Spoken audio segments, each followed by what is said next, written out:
All right. Welcome to First Access TV. And by request, I was going to do it anyway. We have another movie review. We're going back to 1998, movie called U.S. Marshals.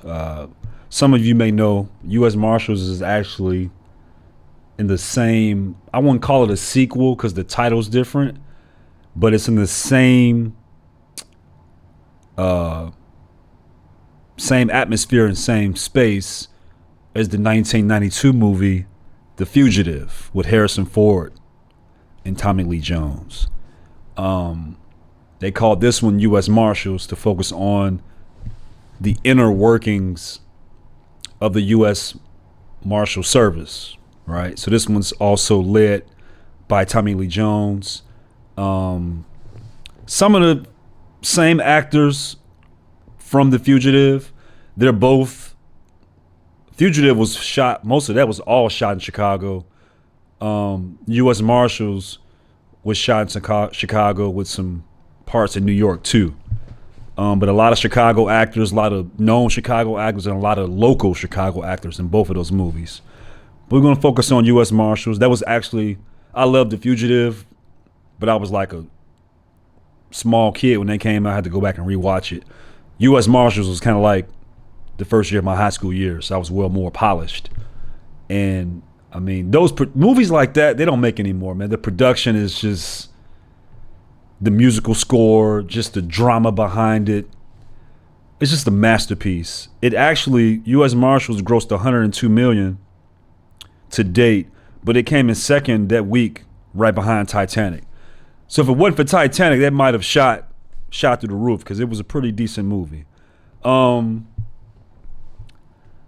Robert Downey Jr. Who else was in that movie? You have to look it up. I don't remember all these other names. Oh, Cap from Bad Boys. Joe Panatalino, I think is his name, but he's the guy that played in that. He's played in a lot of things, but he's well known for playing alongside Will Smith and Martin Lawrence in Bad Boys. But he got his start with U.S. Marshals. So yeah, it's a spinoff, standalone sequel to The Fugitive. Fugitive actually 93, not 92. But basically in the movie, Wesley Snipes starts off as a tow truck driver. And he gets into an accident, and his prints come back dirty because he's not only a former Marine, he's a former Black Ops agent, right? So some internal dirty stuff going on that he was caught up in, and he kind of went underground and went into hiding for several years. And when he had that car accident and he had a gun in his tow truck, then that's right, and everything kind of caught up to him. But the movie takes off just like that. I'm going to do a wide range of movies on these movie reviews, and I'm sure someone on the YouTube community has done U.S. Marshals, but no, I have a different perspective on these things. One, with a movie like U.S. Marshals, I was drawn to that way back as a kid, but I know people who were feds. I got friends who were feds. I got friends who were marshals. I've worked in government myself. I've been in law enforcement. I've worked in the Department of Corrections. So movies like this, I kind of are more attached to them because of my background. So you're going to come on here, you're going to see me do reviews on things that are probably came out in the last 2 weeks. You're going to see me do reviews on things that have been released, 15, 20, 25 years ago, 30 years ago. I think it's important for perspective. It doesn't matter how old the movie is. But anyway, so Wesley Snipes in the movie, he gets arrested. While he's getting arrested by Chicago police within the movie, his character is very calculated. Because if you go watch the scene where he's in the interrogation room, he kind of crafts, in his mind, he he's thinking about, okay, I know it's finna go down. I gotta stand my ground, but how do I get out of this to clear my name? And the movie doesn't show all of this. You have to see it. But in the scene where he's in the interrogation room, you can tell he's thinking what's going on, right? And so he devises a plan right then and there to figure out how he's going to break out, because he knows he's about to go in federal custody. He doesn't know how it's going to quite transpire, but he's caught. And the thing is, he wasn't seriously hurt in the car accident within the movie, within the car accident scene, but he had to go to the hospital to get checked out. And that's when they found the gun. That's when they ran his prints. So as his girlfriend is coming to pick him up from the hospital, the police grab him. Like if she had came, real life had been there like 3 or 4 seconds earlier, he would have got out. He would have got away. But lo and behold, he gets arrested. He goes in for questioning. His prints come back dirty. What he does is the lieutenant in the movie puts his glasses down, and the cops slam him down on the interrogation table. When all that is going on, he takes the glasses, breaks off the leg of the glasses, and slips it in his cast because he has an arm cast on. So, and the director in the movie was very smart to write that in the scene, because it shows how people can think quickly on their feet, and it shows how like some of these ex-black ops guys, how they can devise something out of nothing, right? So fast forward, he's now, because he's a federal fugitive on the run, he probably will have to face real life, a federal magistrate judge. So then he is transported back to that district by way of the U.S. Marshal Service. That's why the movie's called U.S. Marshals, right? And so they put him on a plane with a bunch of other prisoners. The CIA devised a plan to take him out on the plane, but it went south. And so there's an Asian character who goes to the washroom on a plane, and there's like a single shot makeshift gun stowed away in some toilet tissue. He goes to the washroom, dwindles it together. He comes back. Wesley Snipes, his character Mark Sheridan, senses something's going on. The guy tries to shoot him. He ducks to the side. It's such a powerful shot that it blows a hole in the side of the airplane. Here we go. Now the movie takes off from here. The plane crash lands.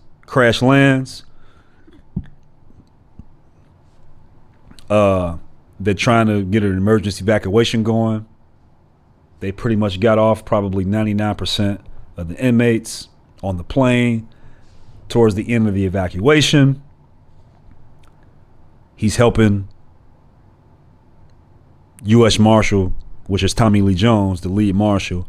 He's helping him unlock some inmates who are locked in and can't get out. He uncuffs himself right before that with the little glasses piece that he broke off, because he knew he was going to need that to get out. Let me tell you something, and this I'm going to pause for a second. Especially as a black man and a foundational black American man or woman, but black American men and women, we've been undermined so much in society, right? And when you're being wrongfully accused of something, you can't trust that the system is going to speak up for you, take up for you, or get to the bottom of what's going on, because that same system undermined you, planted evidence, and framed you, conspired against you. So you can never trust that. And I know that by working in the prison system, growing up in the neighborhoods, knowing people who went through it. Just like going to the doctor. The doctor got all types of machinery to tell you what's wrong with you, but at the end of the day, your DNA is unique and you know your body best, even after all of that. And so, situation where you've been framed for something or been tried and convicted of something, even if you're incarcerated. But before you get to that point, before you get in front of a judge or before you get incarcerated and you know you haven't done anything, you want to do your due diligence to clear your name before you present the paperwork. And that's what Wesley Snipes' character, his character was written for that, because he knew he was going to end up in jail, and he was like, you know what? Let me devise a plan to clear my name and get to the bottom of this, because once I get behind them bars, my resources are going to be limited, and my cry is going to be far and few between, and I'm not going to be able to get any help. And so I'll bite the bullet. I'm going to have to do some dangerous things. I'm going to have to be on the run and have my face in the media. But if I can do all of that to clear my name, then it's worth it. And so I always tell people, like, you're your best advocate. I don't care what top lawyer you got. You're your best lawyer. So at the end of the day, I've been all around lawyers and all around different court systems. I've seen top shelf lawyers miss key evidence or miss a motion or miss some things they should have filed. So I just want to say that. But so moving along in the movie,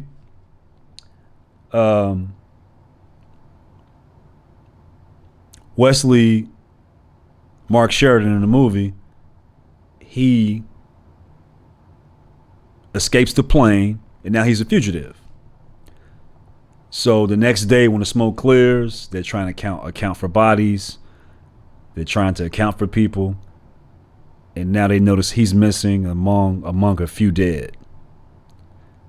So now the Department of Defense and the CIA, they insert one of their own agents within the U.S. Marshals Task Force, and now the dirty game is beginning, because they couldn't take him out on a plane.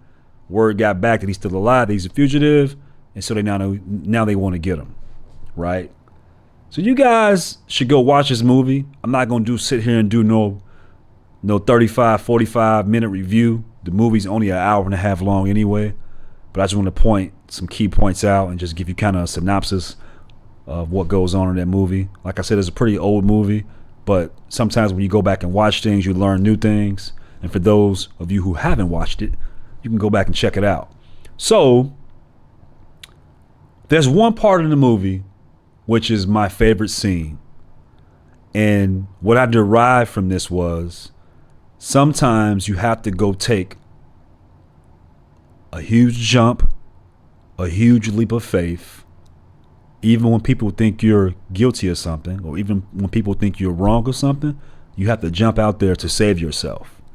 So in the movie, when he's running from the marshals, there's a scene where he runs in like an old nursing home in New York.